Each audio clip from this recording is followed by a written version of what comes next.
pobreza castiga, la pobreza eh, es un sufrimiento diario y en todo momento, y es muy duro. La pobreza azota a las 2/3 de la humanidad. Argentina está en en un porcentaje que en la realidad entre indigentes y pobres se alcanza a una cifra cercana al 50% de la población. Y en el caso de los niños menores de 14 años es peor. Se puede alcanzar en este momento un 60% de los niños no tienen una alimentación adecuada, una salud adecuada y una educación, y se agudizan más los problemas de los jóvenes menores de 14 años, con grave consecuencia para todo el resto de su vida. Pero bueno, la humanidad lucha. Todos nos preocupamos por la pobreza, algunos con sentimiento, con la verdad, con la realidad, que nos duele la pobreza, cómo pega la pobreza. Otros de la palabra para afuera. Y la erradicación de la pobreza es un problema cultural. No se arregla únicamente con los gobiernos. Se arregla con los seres que tienen el poder económico y el poder político. Ahí está la clave. Mientras esos sectores, los sectores políticos y los sectores que producen riqueza, producen bienes y servicios, no se agreguen a un plan acordado previamente entre el gobierno y los habitantes de ese país, con los factores de poder, mientras no se haya el camino o no se encuentre el camino que pueda llegar a una tarea en conjunto, las tareas van a ser parciales. Los resultados van a ser mediocres y hasta en algunos casos malos. Tenemos lo que está pasando en Europa. Están el movimiento social en Francia y en Inglaterra. Es decir, hay señales de preocupación en los países europeos, donde nosotros tomamos como modelo en el manejo económico, y sin embargo hoy están tambaleando, digamos así, en una situación de inflación y de números de pobreza que van aumentando. Y otra cosa que uno percibe,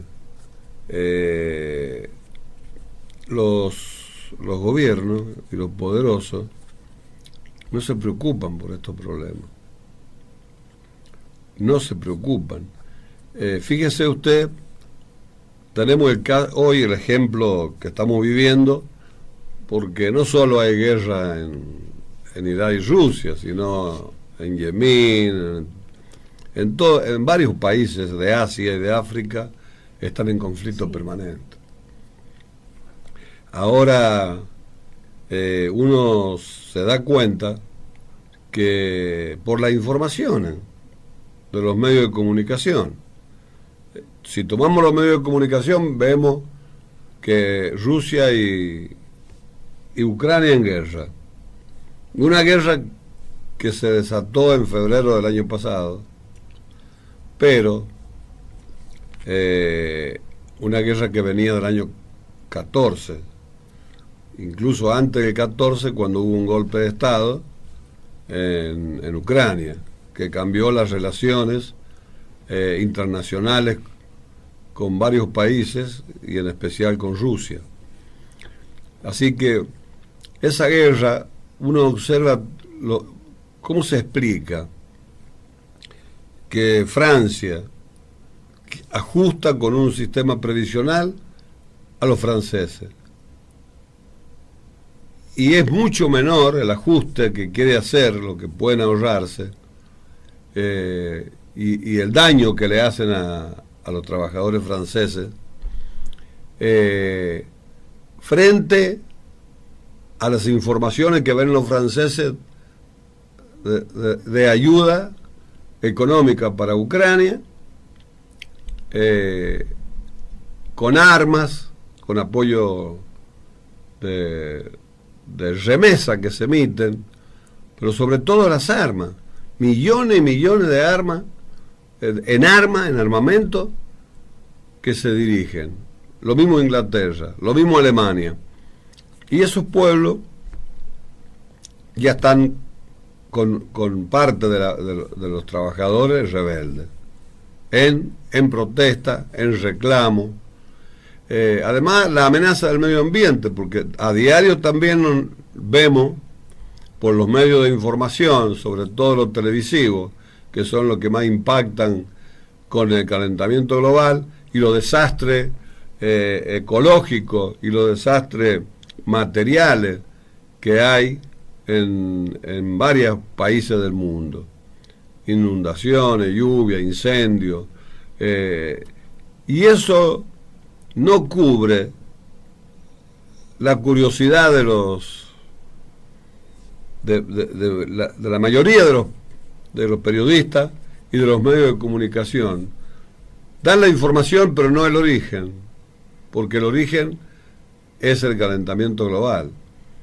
Y estamos entonces con una situación de amenaza al medio ambiente planetario, que va a exterminar con vidas humanas. Tal cual, muchas veces esa contaminación va de la mano del crecimiento de los poderosos en cuanto a producción de alimentos y utilizando muchos productos que son nocivos para la salud.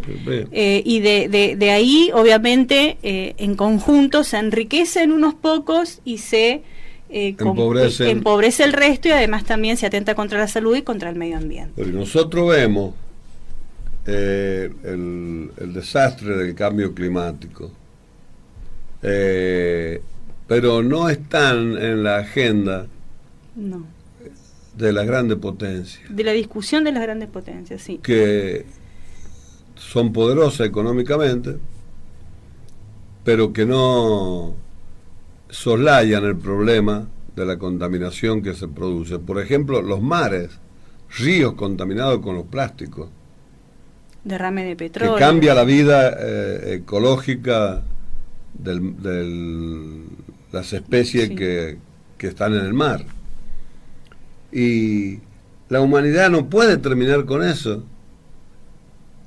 ¿Cuál es el problema de erradicar los envases de plástico y volver a los de vidrio, que no son contaminantes, que son reciclables y que se bueno, pero el tiempo. Capitalismo ordena las ganancias, está en primer término de los capitalistas, de los grandes consorcios internacionales, y no hablamos únicamente de los productores, del sistema financiero, sí, la especulación financiera. Creemos nosotros que la humanidad lucha. Nosotros tenemos este libro que es de cabecera para este programa, de Bernardo Cleaver, Hacia una economía con rostro humano. Vemos que en las universidades, tratadistas, por ejemplo, Noam Chomsky, hay muchos referentes en el mundo de los intelectuales que se preocupan por estos temas. Nosotros lo tenemos a Favalor, lo teníamos a Ilia, a Elpidio González, a la generación del 80. Es decir, que en toda parte del mundo hay ramificaciones de gente que piensa, de gente que es solidaria, de gente que en parte sigue las enseñanzas bíblicas de Jesucristo. hablemos nosotros de la aparición de Jesucristo, 2023 años vamos a cumplir este año. Jesucristo nació en el año 33 de la era cristiana, murió a los 33 asesinado, condenado, maltratado, pero dejó una doctrina de amor y de amor al prójimo.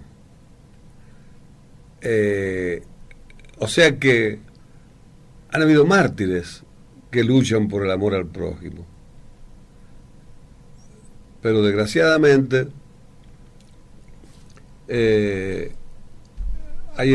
no todos los economistas intelectuales son como Bernardo Cleaver, que ha escrito un libro hacia una economía con rostro humano. Y esa es la lucha de la humanidad. Una economía con rostro humano. Es la aspiración. La aspiración es conseguir el bienestar. Como dice Joan Serrat, Joan Manuel Serrat. Hay avances tecnológicos tremendos. La ciencia y la tecnología, avances extraordinarios. Pero a la par de eso, hay una decadencia ética y moral que neutraliza los avances y hace que los avances lleguen a producir más injusticia, más pobreza, que lo que cuando no había estos avances existía en la Tierra, en el planeta. En esa situación estamos. Se suele criticar, doctor, que desde, la NASA hay muchos millonarios que aportan a los proyectos para viajar al espacio, para encontrar vida en Marte, para encontrar agua en Marte, para encontrar vida fuera de nuestro planeta. No se dan cuenta que acá en nuestro planeta hay muchas vidas que salvar y están dentro y sumergidas en la pobreza. Bueno. Y en ese sentido, obviamente está la contradicción. Acá hay vida, hay muchas vidas que se podrían salvar si se hiciera y si se trabajara para combatir la pobreza y la codicia de muchos, porque la pobreza también es resultado de mucha codicia en el mundo.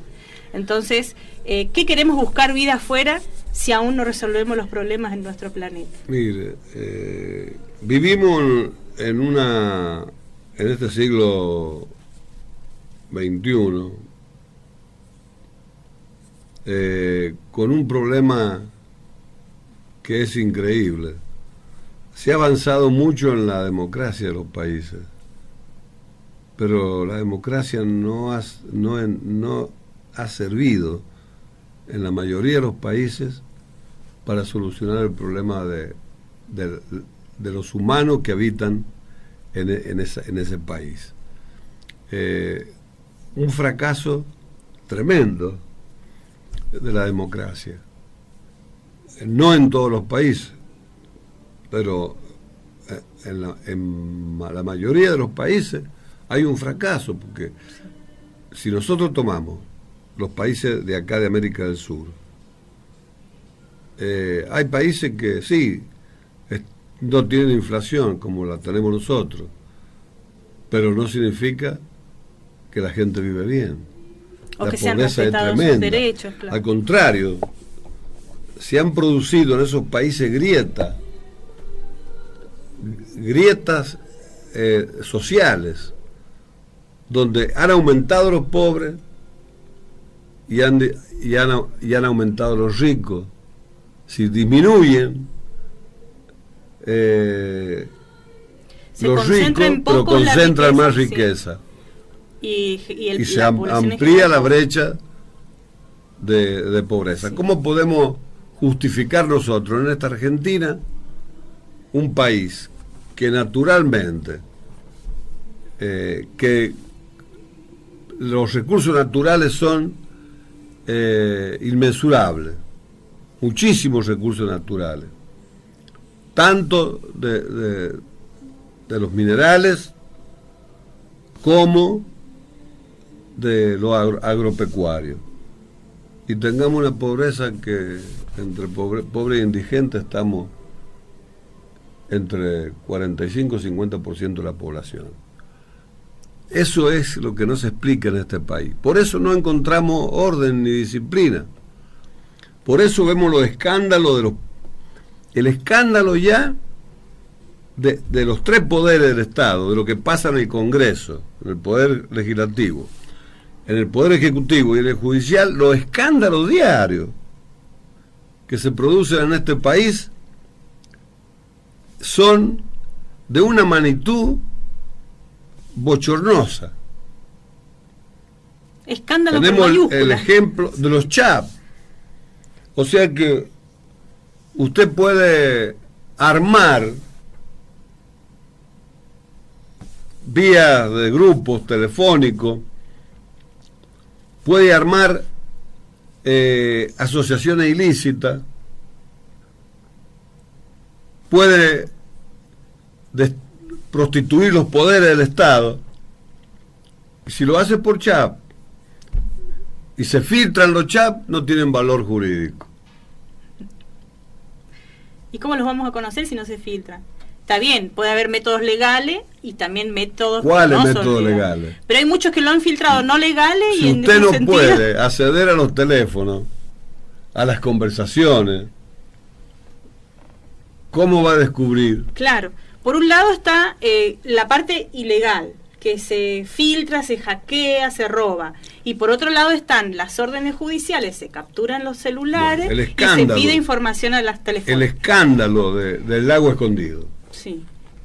Mire, hay un dirigente radical que habla del escándalo.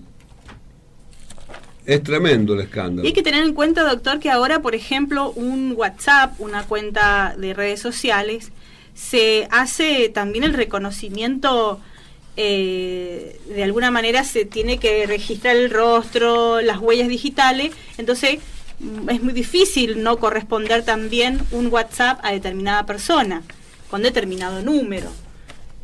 Por ahí puede ser como casi el documento nuestro, una red social. Por eso, ahora en la justicia, no sé cómo se toma, pero cuando usted presentaba pruebas en los juicios anteriormente, doctor, las pruebas eran de otra índole que nada que ver ahora. Ahora son capturas de pantallas, WhatsApp, usted puede tener todas las pruebas vivir por haber, pero si a un juez se le ocurre ignorarla, ¿sí?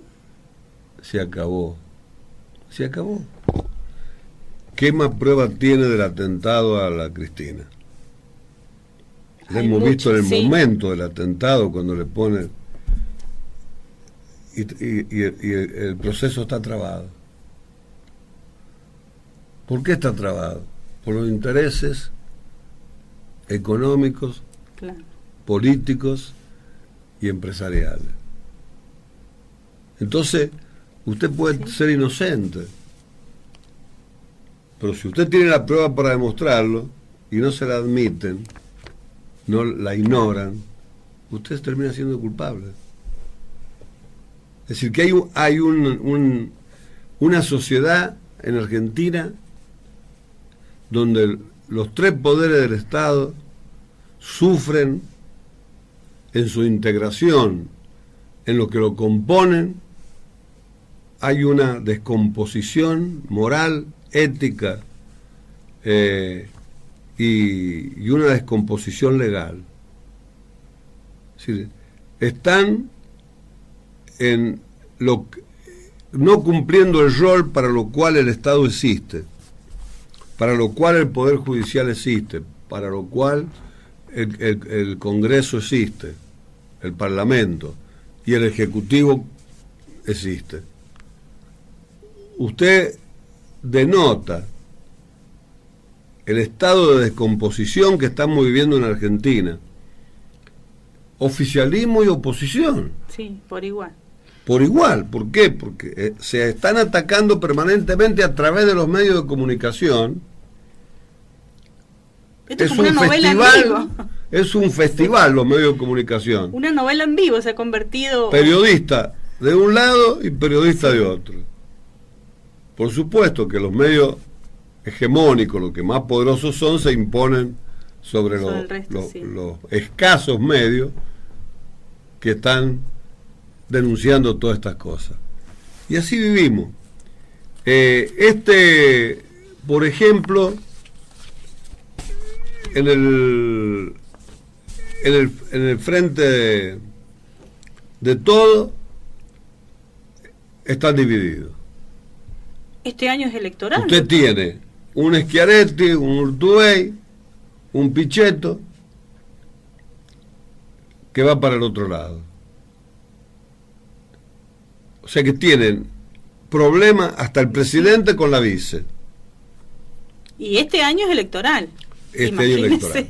Si no se ponen de acuerdo este año. En el frente de todo hay movimiento que está generando una discusión permanente. Sí, ahí vi enfrentada a Bullrich con Larreta y etcétera.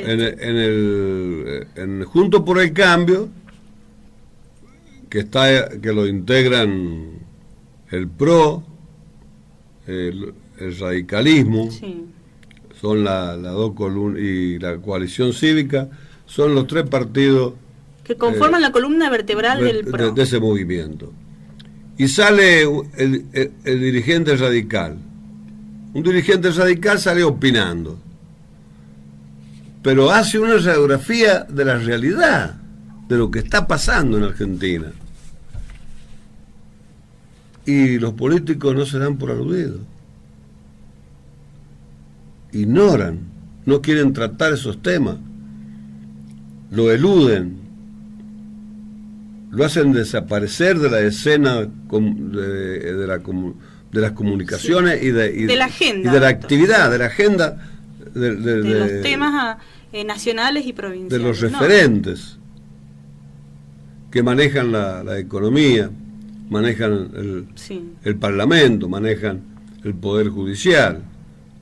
Y la oposición y el oficialismo no logra coordinar entre las dos personas que el Poder Ejecutivo es únicamente el presidente en Argentina, claro, por la Constitución. Pero la vicepresidenta ocupa el lugar del presidente cuando por algún motivo no está en la actividad, país, sí, está fuera del país o está con problemas de salud. Ahora, si esas dos personas que tienen que remar juntos no han logrado entenderse, ni siquiera han debatido con el resto de los integrantes del Frente de Todos, porque no solo hay peronistas, sino que hay otros sectores que se han sumado al frente de todo. Varios referentes, por ejemplo, Lozano, Massa, y sin embargo el debate entre ellos está ausente. Hace más de un año y medio que es el partido peronista, el justicialismo, que es el más fuerte de la coalición, se renovó autoridades y no se reúne nunca el partido. El presidente es el presidente argentino, el presidente del país es el presidente del Partido Justicialista. Claro. Y no hay, de los partidos que componen, no hay pensamiento, no hay idea, no hay debate. Entonces cada uno se quiere salvar a costa de la inmensa mayoría que estamos sufriendo, como dijo Favaloro. A mí me ha derrotado esta sociedad corrupta, sociedad de privilegios, donde unos pocos gozan hasta el hartazgo y la mayoría vive en la miseria y la desesperación. Eso lo dijo en el año 2000, antes de pegarse un tiro, en la carta que dejó escrita. Sí. Entonces, ahora, 2023, Mario Cimadevila, Horacio Rodríguez Larreta no tiene idea de lo que es el país. ahí hay una interna dentro de ese frente electoral, Juntos por el Cambio. Como hay una interna en el frente de todos. Bueno, acá el dirigente radical opinó sobre los chats filtrados de Marcelo D'Alessandro y las posiciones del PRO. Además, aseguró que el jefe de gobierno porteño es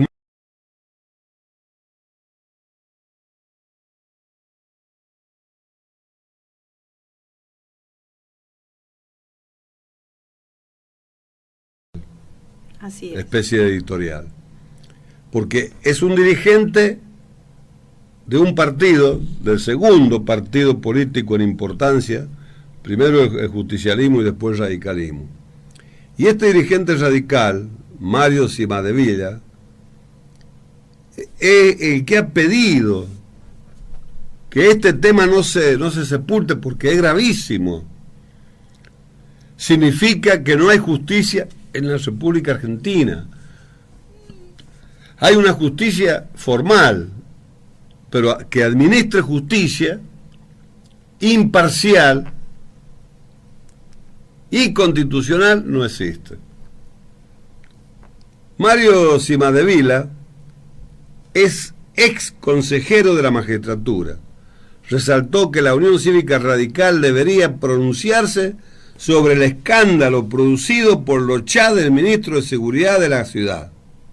El radicalismo ha predicado con el ejemplo contra esta práctica, porque considera que, y Cadevila considera que Gerardo Morales no se pronuncia, que es el presidente del partido, mira para otro lado. Mi nota, dice Cimadevilla,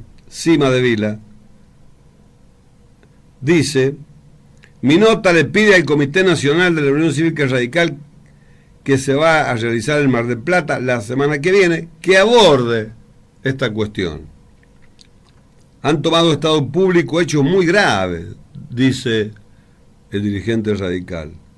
Magistrados de distintos fueros, el titular del Ministerio Público de la Ciudad de Buenos Aires, el secretario de Seguridad de la ciudad, todos ellos han sido invitados por quienes han sido parte en procesos en los que ellos intervinieron y luego hicieron maniobra para ocultar esa situación.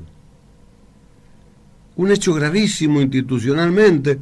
Esto no podría ocurrir en Estados Unidos, no podría ocurrir en Francia, en Inglaterra, no podría ocurrir. Ni hablemos de Holanda, Bélgica,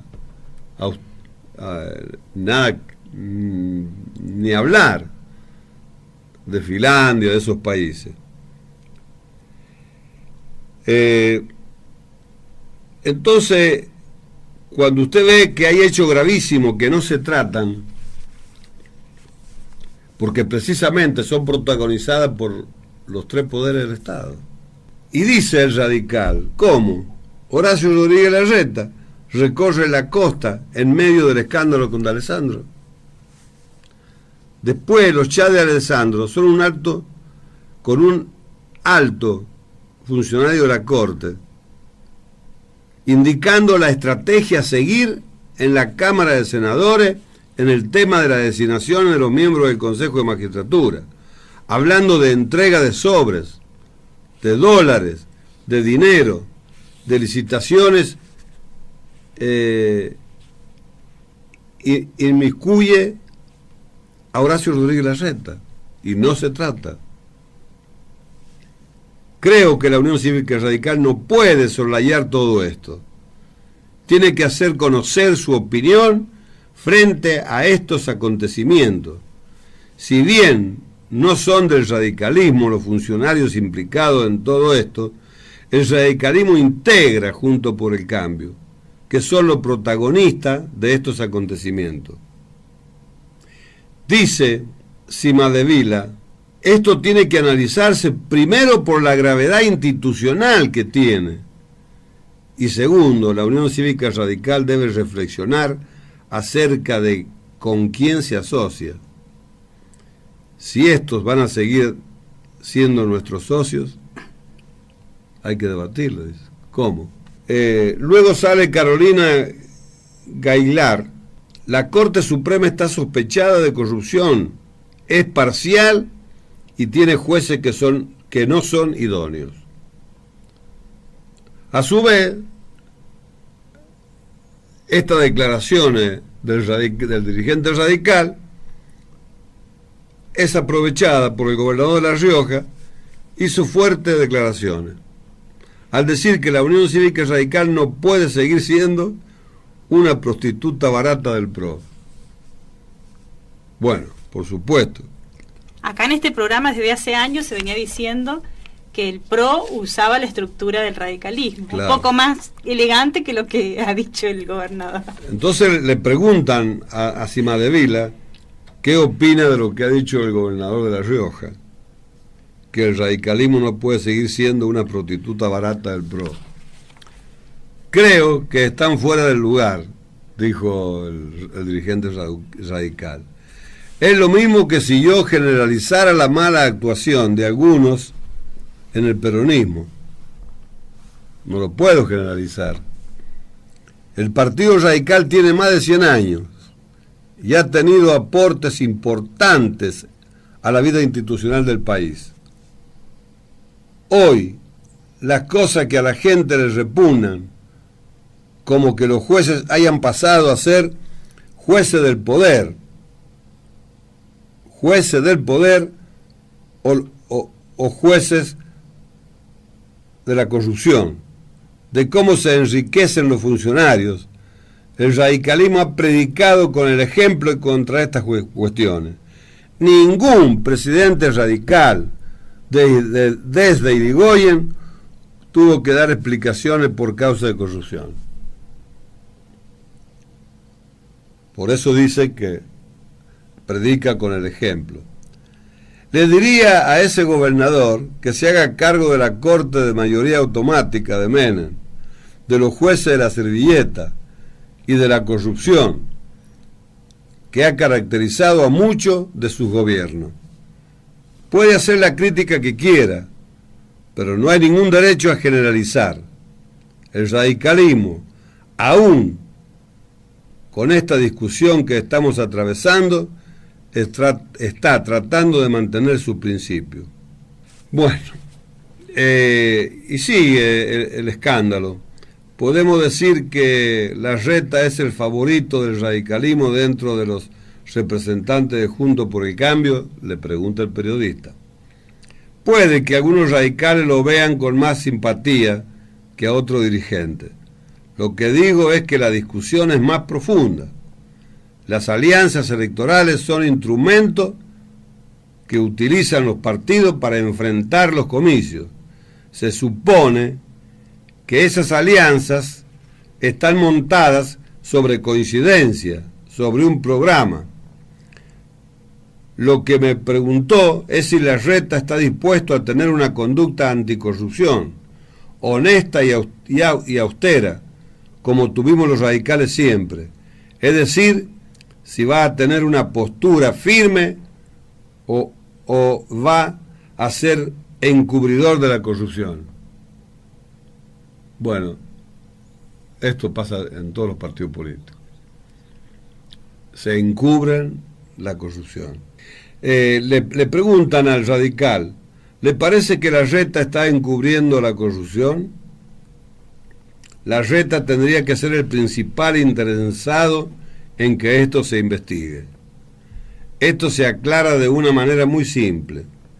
Si hay duda con que los chats sean editados, Larreta puede pedir que D'Alessandro muestre el celular y aclare si los mensajes son falsos. Muy bien. Chat filtrado de Marcelo D'Alessandro. ¿Qué hipótesis se manejan sobre el hackeo al ministro de la ciudad? Más allá de cómo se hubieran obtenido los chats, los parámetros para analizar las cosas son distintos en el derecho penal y en el terreno político. Me parece bien que se investigue si hubo un hackeo, pero trascendido y conocido Esto, la responsabilidad es política. ¿Es más grave la respuesta tardía de Larreta o la demora de Alessandro en pedir licencia? Bueno, eso ya es irrelevante. No es tan importante que pero ahora, Larreta se ha negado a declarar sobre el asunto de las filtraciones. ¿Esto puede provocar la ruptura de Juntos por el Cambio?, le preguntan al radical. Una alianza tiene que basarse en las coincidencias. El PRO tenía su mesa judicial. Llevaban los jueces a la casa de Macri a jugar al pádel. Con respecto al fallo de la Corte con la coparticipación, me pregunto si tenemos coincidencia con Larreta sobre cómo se distribuye la riqueza del país a través de la coparticipación. Coparticipación. ¿Quiénes son los gobernadores que para el kirchnerismo se dieron vuelta como una media? Como una media. Horacio Larreta no tiene idea de lo que es el país. Es más solitario que Rivadavia. La riqueza no se genera en Buenos Aires. Él tiene una distorsión respecto a lo que es la generación de riqueza. El fundador del radicalismo era legislador en la provincia de Buenos Aires, cuando se transfieren las tierras para la fundación de la capital federal. Su discurso fue una profecía. Dijo que íbamos a crear un monstruo económico y político que iba a terminar con el federalismo en la Argentina. ¿Qué tal lo que dijo Leandro Alem? Como monstruo ya grandísimo, Menem y Alfonsín en el Pacto de Olivos, cuando crearon ese engendro de Ciudad Autónoma de Buenos Aires.